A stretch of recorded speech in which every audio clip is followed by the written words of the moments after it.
Hello అండి, welcome to my super kitchen. ఇవాళ మన కిచెన్లో ఒక స్వీట్ రెసిపీతో మీ ముందుకు వచ్చాను. అదేంటంటే బీట్రూట్ హల్వా అనమాట. చాలా ఇష్టంగా తింటారండి. బీట్రూట్ అంటే ఇష్టం లేని వాళ్ళు కూడా చాలా ఇష్టంగా తింటారు దీన్ని. మీరు కూడా ఒకసారి పక్కాగా ట్రై చేసి అది మీకు ఎలా వచ్చిందో అనేది నాకు కమెంట్ చేసి చెప్పండి.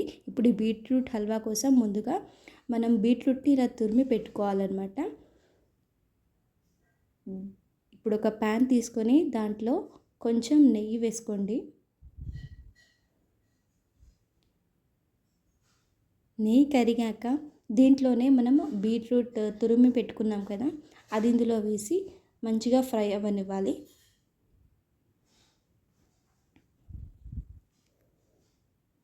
మన ఛానల్ ఎవరైనా కొత్తగా చూస్తున్నట్లయితే ప్లీజ్ సబ్స్క్రైబ్ చేసుకోండి.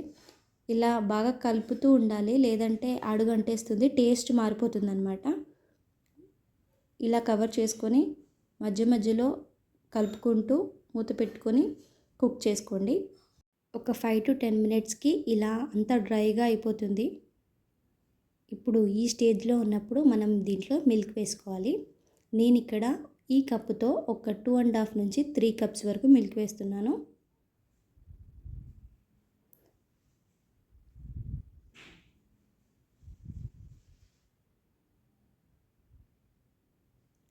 మిల్క్ వేసాక బాగా కలుపుకొని మళ్ళీ మూత పెట్టి కుక్ అవ్వనివ్వండి.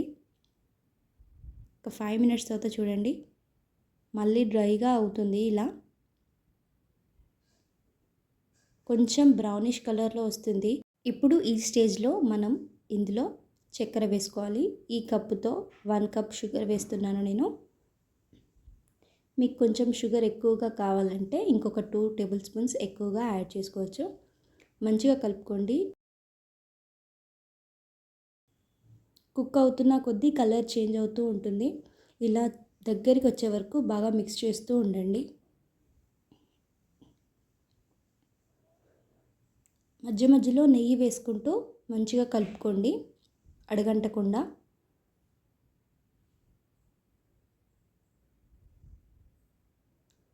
ప్యాన్కి సపరేట్ అయ్యేంత వరకు ఇలానే నెయ్యి వేస్తూ మధ్య మధ్యలో కలుపుతూ ఉండండి. చూడండి, ఇలా ప్యాన్లోకి ఇట్లా సపరేట్ అవుతుండగా మనం దీంట్లోకి కట్ చేసిన డ్రై ఫ్రూట్స్ వేసుకొని మిక్స్ చేసుకొని స్టవ్ ఆఫ్ చేయడమే. అంతేనండి, చాలా టేస్టీగా మన బీట్రూట్ హల్వా రెడీ అయిపోయింది. చాలా బాగుంటుంది టేస్ట్. మీరు కూడా ఇంట్లో ట్రై చేసి మీకు ఎలా వచ్చిందనేది నాకు కమెంట్ చేసి చెప్పండి.